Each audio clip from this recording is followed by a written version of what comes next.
জয় রাম, জয় গুরু। নমস্কার। গল্প কথায় রাম ঠাকুর চ্যানেলে সব বন্ধুদের স্বাগতম। বন্ধুরা, আজ আমি ঠাকুর সম্পর্কে একটি গল্প বলছি। ঠাকুর বলেছেন, তুই পারবি, সেই প্রসঙ্গেই বলছি। শ্রীযুক্ত সুধীরচন্দ্র দে মহাশয় ছিলেন চাঁদপুরের পাইকপাড়ার লোক।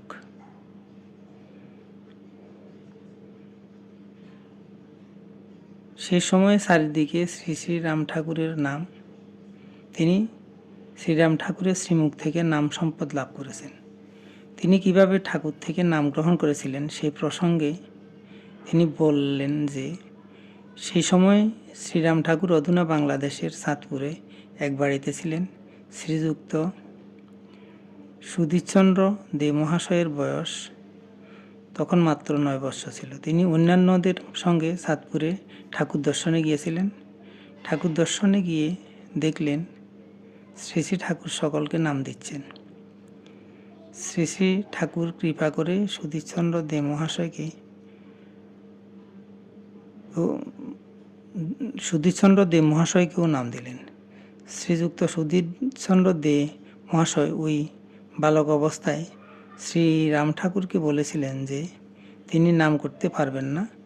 শ্রীরাম ঠাকুর উত্তর দিয়েছিলেন, তুই পারবি। সেই 9 বৎসর বয়স থেকে তিনি ঠাকুর প্রদত্ত নামের সেবক হয়ে জীবনতরী বেয়ে চলেছেন।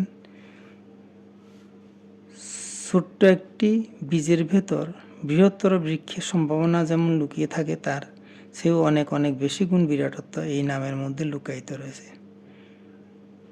নাম মহামন্ত্র। শ্রী শ্রী ঠাকুর বলে গেছেন, এই নামের উপর কোনো কিছু যোগ যাক কি তপস্যা নাই। নাম মহামন্ত্র। যে নাম মনকে ত্রাণ করে তাই মন্ত্র। হরিনাম মহামন্ত্র। উচ্চস্বরে হরিনাম সংকীর্তন হলে আকাশ বাতাস পবিত্র হয়ে যায়। শ্রী ভগবান একমাত্র নাম সংকীর্তনে খুশি হন। এগুলি মহাজনদের বাক্য। আমাদের দয়াল ঠাকুর কাঙ্গাল বেশে ঘরে ঘরে ঘুরে ঘুরে নাম দিয়ে গেছেন। শ্রীযুক্ত সুধীরচন্দ্র দে মহাশয়ের যখন 16 বৎসর বয়স, সে সময় থেকে তিনি নামের বিরাটত্ব এবং সত্য উপলব্ধি করতে থাকেন। তথাপি তিনি ঠাকুরের কৃপা যথাসম্ভব লুকিয়ে রাখতে চেষ্টা করেন। তার 18 বৎসর বয়স থেকে ঠাকুরের আদিষ্ট কাজ আরম্ভ হয়। ঠাকুরের কৃপাতে এবং ঠাকুরের আদেশে তার মধ্য দিয়ে প্রতি বৃহস্পতিবার ও রবিবার ঠাকুরের ভারণ হয়। তখন তিনি অন্য মানুষ, দৈহিক রোগ, মেয়ের বিয়ে ইত্যাদি নানান সাংসারিক কারণে মানুষ ঠাকুরের নিকট যায়। কেউ বিশ্বাস করেন, কেউ করেন না। এক্ষেত্রে সুধীরচন্দ্র দে মহাশয়ের বক্তব্য, তিনি কিছুই জানেন না। তিনি কেবলমাত্র ঠাকুরের নির্ধারিত কর্ম করে থাকেন। 1971 সালে বাংলাদেশ যুদ্ধের বৎসর। সে সময় তিনি আগরতলার গোলবাজারের দক্ষিণে রামমোহন সার বাড়িতে ঠাকুরের গড় স্থাপন করেন। প্রায় বছরখানেক সেখানে ঠাকুরের গড় স্থাপিত হয়। তারপর 1976 সালে সরকারি সাহায্য পেয়ে সারিপাড়াতে তিনি ঠাকুরের সেবা মন্দির এবং তাদের বর্তমান বসত বাড়ি তৈরি করেন। এখানে প্রতি বছর পুণ্য অক্ষয় তৃতীয়াতে ঠাকুরের উৎসব হয়। তিনি কিভাবে সাধনা করেছেন জিজ্ঞাসা করলে তিনি জানান, এ সম্পর্কে বলার জন্য ঠাকুরের নির্দেশ নেই, তবে তিনি ঠাকুরের আদেশ ও নির্দেশ অনুযায়ী চলছেন। ঠাকুরের কথা সত্যি, ঠাকুর অনেকজনকেই নাম দিয়েছেন ঠিকই, তবে ঠাকুরের ভাষাতেই বলতে হয়, সেসব বকা উল্লাহ ও সোনা উল্লাহ, প্রকৃতপক্ষে করিমুল্লাহ কোথায়?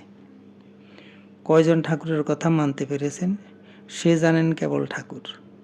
শ্রী শ্রী ঠাকুর বলেছিলেন, মাটি যে রকম কঠিন আর বাতাস যে রকম শুকনা, তাতে বীজ পুঁতলে গাছ উঠাতে অনেকেই পারবো না, সেজন্য একেবারে কলম কইরা দিলাম।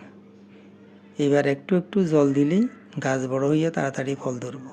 প্রকৃতপক্ষে নামের প্রভাবেই শ্রীযুক্ত সুধীরচন্দ্র দে মহাশয় নামামৃতে থাকেন। বন্ধুরা, আমি এখন ঠাকুরের দুটি বাণী পড়ে আপনাদেরকে শোনাচ্ছি। ঠাকুর বলেছেন, সততই ভগবানের উপর নির্ভর রাখাই উচিত, এ সংসার মায়ারই তরঙ্গ। ঠাকুর আবার বলেছেন, ভগবানকে আশ্রয় করিয়া থাকিলে ভগবান সকল মঙ্গল করিবেন। বেদবাণী 1। বন্ধুরা, আজ এই পর্যন্তই। আগামী দিন আবার শ্রী শ্রী ঠাকুর সম্পর্কে গল্প বাণী নিয়ে আপনাদের সাথে থাকব। বন্ধুরা, চ্যানেলটি যদি আপনাদের ভালো লেগে থাকে তাহলে সাবস্ক্রাইব করে চ্যানেলটির পাশে থাকবেন। আর নূতন বন্ধু হলে সাবস্ক্রাইব করতে ভুলবেন না। বেশি বেশি করে লাইক, শেয়ার, কমেন্ট করবেন। ধন্যবাদ, ভালো থাকবেন। জয় গোবিন্দ, গুরু কৃপায় কেবলম।